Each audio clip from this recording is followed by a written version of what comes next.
a young Jewish queen stands before the most powerful king in the world, knowing that one wrong word could mean her death. Her hands tremble as she reveals the secret she's kept hidden, a secret that could save her people or cost her everything. The king's golden scepter is within reach, but so is his fury when he learns that someone in his own palace has plotted to destroy an entire nation. This is the moment where courage meets destiny. But how did a simple orphan girl become the queen who would risk it all? Hey there, my little adventurers. Today we're diving into one of the most thrilling stories in the entire Bible, the story of Queen Esther, a brave young woman who saved her people from destruction.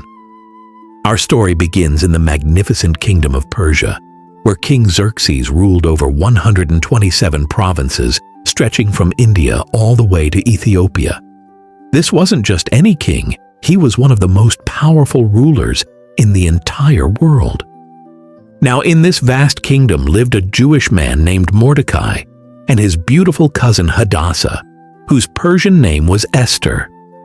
When Esther's parents died, Mordecai raised her as his own daughter, teaching her about God and their people's faith. But here's where things get interesting. King Xerxes was looking for a new queen, and young women from all over the kingdom were brought to the palace. Among them was Esther, and guess what? She found favor with everyone who saw her, not just because of her beauty, but because of her gentle and kind spirit. The king loved Esther more than all the other women, and he placed the royal crown on her head, making her Queen of Persia. Can you imagine? An orphan girl becoming queen of the most powerful empire in the world. But Esther kept one very important secret. She didn't tell anyone she was Jewish, just as Mordecai had instructed her. Every day, Mordecai would walk near the courtyard of the palace to check on Esther and see how she was doing. One day, while sitting at the king's gate, Mordecai overheard two angry guards plotting to assassinate King Xerxes.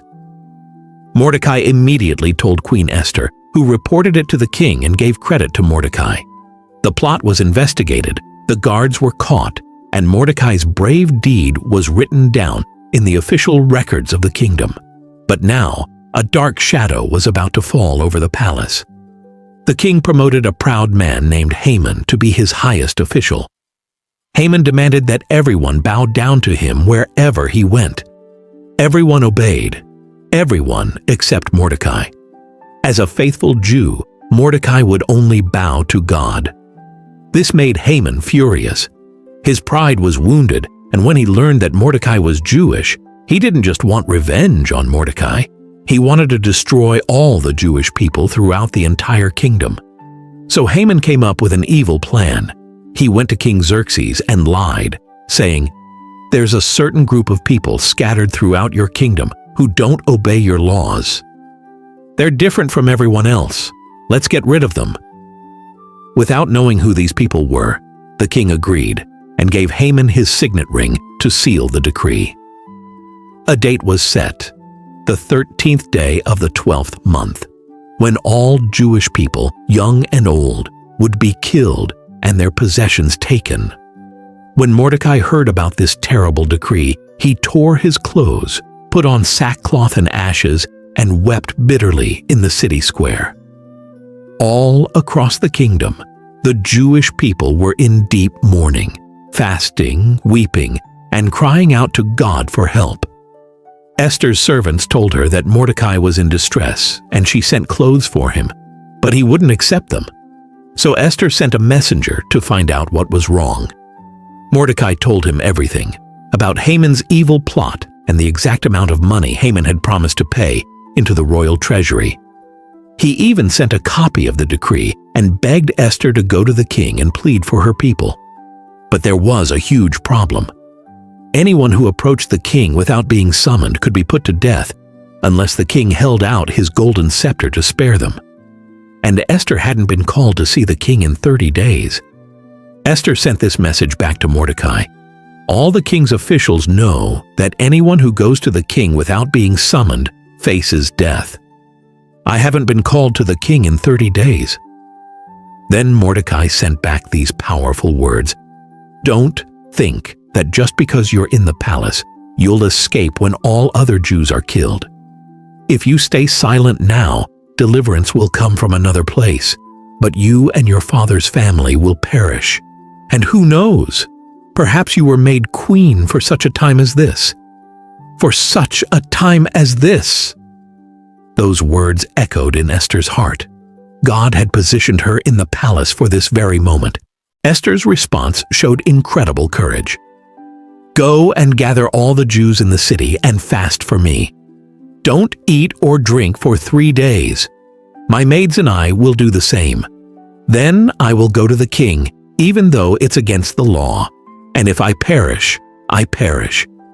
For 3 days, Esther and her people prayed and fasted, asking God for help.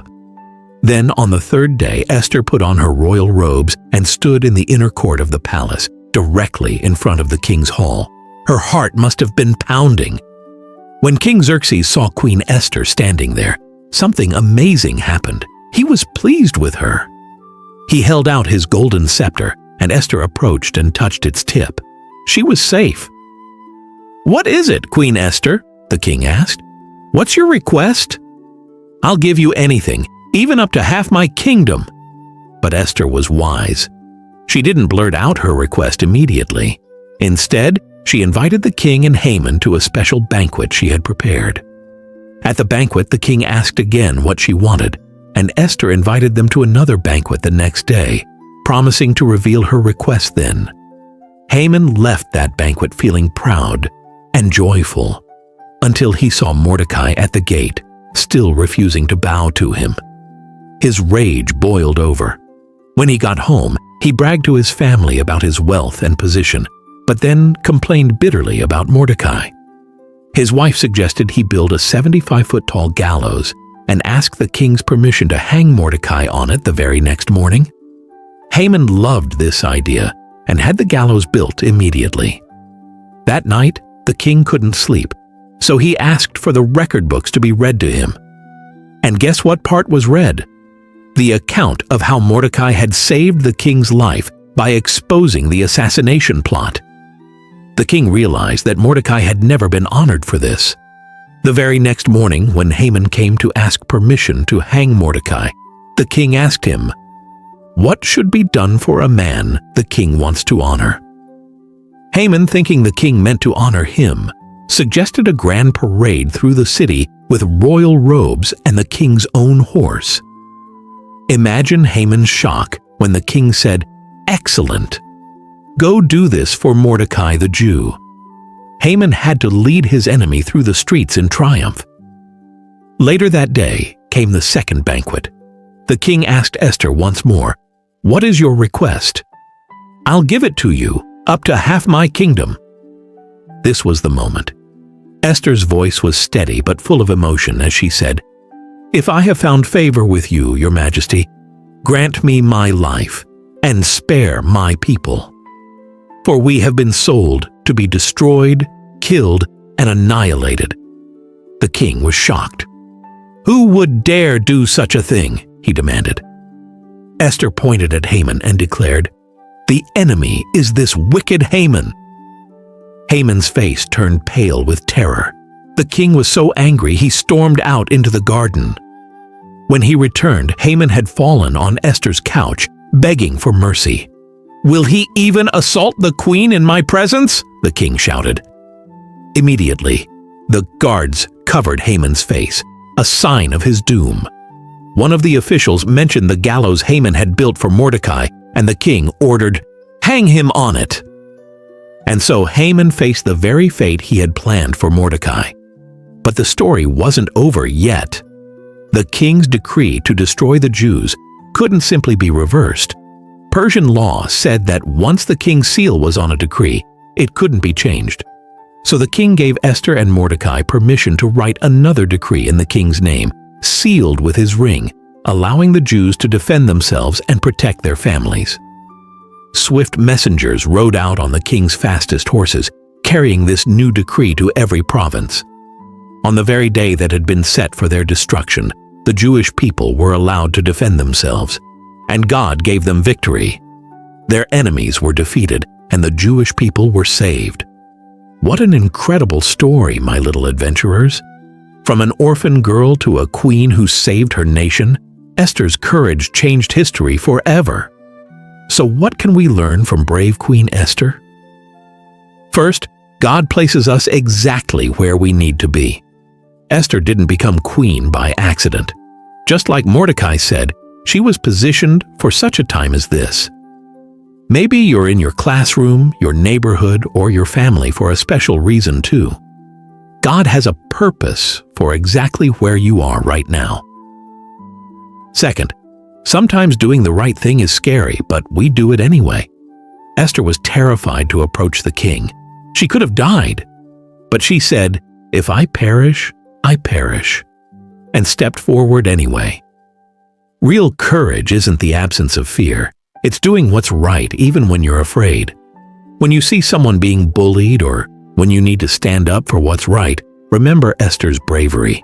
The Bible tells us in Proverbs chapter 31, verse 25, "She is clothed with strength and dignity, and she laughs without fear of the future." That was Esther, and that can be you too. So, my little adventurers, remember? You might feel small or ordinary, but God can use you to do extraordinary things. You never know. You might be right where you are for such a time as this.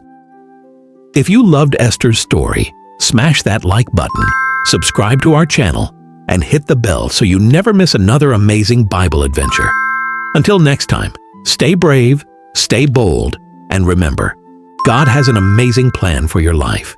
See you in the next adventure.